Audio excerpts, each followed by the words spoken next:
എല്ലാവർക്കും എന്തുണ്ട് വിശേഷം? ഇവിടെ പൂനെയിൽ മഴക്കാലം സ്റ്റാർട്ട് ചെയ്തിട്ടുണ്ട്. പിന്നെ ഈ മാസം 18-ാം തീയതി തൊട്ട് ഹോളി മിഷൻ എന്ന് പറയുന്ന സ്കൂളിൽ ഞാൻ പഠിപ്പിക്കാൻ കയറുകയാണ്. അതാണ് എൻ്റെ വിശേഷം.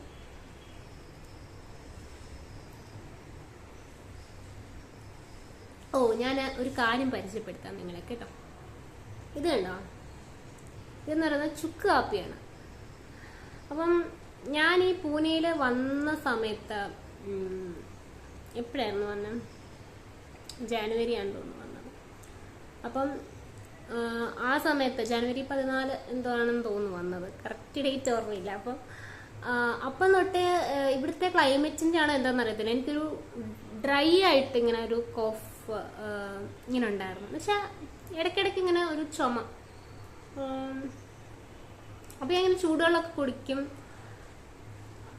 അപ്പം അതങ്ങനെ അങ്ങനെ ചൂടുവെള്ളം കുടിക്കുമ്പോൾ മാറുന്നില്ല. അപ്പോഴാണ് ചേട്ടൻ ഇവിടെ ഓൾറെഡി കുടിച്ചുകൊണ്ടിരുന്ന സാധനമാണിത്, ബ്രാഹ്മിൺസിന്റെ ചുക്ക് കാപ്പി. അപ്പം ഞാൻ പറഞ്ഞായിരുന്നു മഴയത്ത് ഞാൻ തേനെല്ലിക്കൊക്കെ ഇട്ട് വെച്ചിട്ടുണ്ട് ഇമ്മ്യൂണിറ്റിക്ക് വേണ്ടിയിട്ടെന്ന് പറഞ്ഞായിരുന്നു. അപ്പം അതേപോലെ എല്ലാവർക്കും കയ്യിൽ വെക്കാൻ പറ്റിയ ഒരു ഐറ്റമാണ് ഈ ബ്രാഹ്മിൺസിന്റെ ചുക്ക് കാപ്പി. ഇതിൻ്റെ ഇൻഗ്രീഡിയൻസ് എന്ന് പറയുന്നത് പാം ഷുഗർ എന്ന് വെച്ചാൽ പനങ്കൽക്കണ്ടം, coffee powder, dry ginger, pepper, cardamom, cumin, ഇത്രേ ഉള്ളൂ കേട്ടോ. അതായത് ഇഞ്ചി, ജീരകം, കുരുമുളക്, പിന്നെ ചുക്ക്, കാപ്പിപ്പൊടിയുണ്ട്, പനങ്കൽക്കണ്ടുണ്ട്. നമ്മളിത് തിളച്ച വെള്ളത്തിലോട്ട് കുറച്ച് എമൗണ്ട് അധികം പൊടി ഇടണം കേട്ടോ. സാധാരണ കാപ്പിപ്പൊടി ഇടുന്നവരല്ല, കുറച്ച് എമൗണ്ട് അധികം പൊടി ഇടുമ്പോഴാണ് അതിൻ്റെ ആ ഒരു ഫ്ലേവർ ഒക്കെ വരുന്നത്. വേറെ ഒന്നും ഇടണ്ട, മധുരമൊന്നും എല്ലാം ഇതിൽ തന്നെ ഉണ്ട്. ഭയങ്കര ഒരു സുഖമാണ് കുടിക്കാനായിട്ട്. നമുക്ക് ഡെയിലി കുടിക്കുകയാണെങ്കിൽ കുറച്ച് ഇമ്മ്യൂണിറ്റി ഒക്കെ നല്ലതാവും. അപ്പം എനിക്ക് ഇടയ്ക്കിടയ്ക്ക് അതേപോലെ ഡ്രൈ കോഫ് വരുമ്പം ഞാൻ ഈ ചുക്കാപ്പി കുടിക്കും. അപ്പോൾ പിടിച്ചു നിർത്തിയ പോലെ എൻ്റെ ചുമ അവിടെ നിൽക്കും. കാരണം ഞാൻ ഈ പാട്ടൊക്കെ പാടുന്നുണ്ട്, ഇങ്ങനെ ഒരു കുത്തിയുള്ള ഒരു ഇറിറ്റേറ്റിംഗ് ചുമയാണ്. അപ്പം നമ്മുടെ സൗണ്ടിന് അത് മോശമാവില്ല. അപ്പം ഞാൻ ഇങ്ങനെ പണ്ടൊക്കെ കുഞ്ഞിലെ സ്റ്റേജ് പ്രോഗ്രാമിനൊക്കെ മുന്നേ ഈ പറഞ്ഞ പോലെ ഇഞ്ചി ഉണക്കിയതും പിന്നെന്താ പഞ്ചസാരയോ അതും അങ്ങനെയൊക്കെ എന്തൊക്കെയോ സാധനം എൻ്റെ അമ്മ പ്രിപ്പയർ ചെയ്ത് തരുമായിരുന്നു. അതെന്തൊക്കെയാണെന്ന് അമ്മയോട് ചോദിച്ചാലേ എനിക്കറിയത്തുള്ളൂ. ഞാനിപ്പം ഈ പറഞ്ഞ പോലെ ഇപ്പം ഇത് കിട്ടിയ പിന്നെ ഇത് തന്നെയാണ് കുടിക്കുന്നത്, ചുക്കാപ്പി. എനിക്ക് ഭയങ്കര ഫേവറേറ്റ് ആണ്.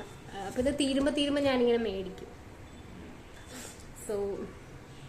അപ്പം ഞാനത് റെക്കമെൻഡ് ചെയ്യണം. ഇപ്പം ഞാൻ തേനെല്ലിക്ക ഞാൻ കാണിച്ചിരുന്നു, അതെല്ലാവരും ചെയ്യുന്നുണ്ടോയെന്ന് എനിക്കറിയില്ല. അത് ഭയങ്കര നല്ലതാണ് മഴക്കാലത്തേക്ക് നമ്മൾ പ്രിപ്പയർ ചെയ്യാനായിട്ട്. തേനെല്ലിക്ക കഴിക്കാം, പിന്നെ മഞ്ഞളും തേനും കഴിക്കാം, അതേപോലെ തന്നെ നമുക്ക് ചുക്ക് കാപ്പിയും കുടിക്കാം. അപ്പോൾ നിങ്ങൾക്കൊക്കെ എന്തൊക്കെയുണ്ട് വിശേഷം? നാട്ടിൽ എന്തൊക്കെയാണ് നടക്കുന്നത് ഒന്നും അറിയുന്നില്ല. എല്ലാവരും നിങ്ങളുടെയൊക്കെ വിശേഷങ്ങളൊക്കെ കമൻസായിട്ട് എഴുതും കേട്ടോ.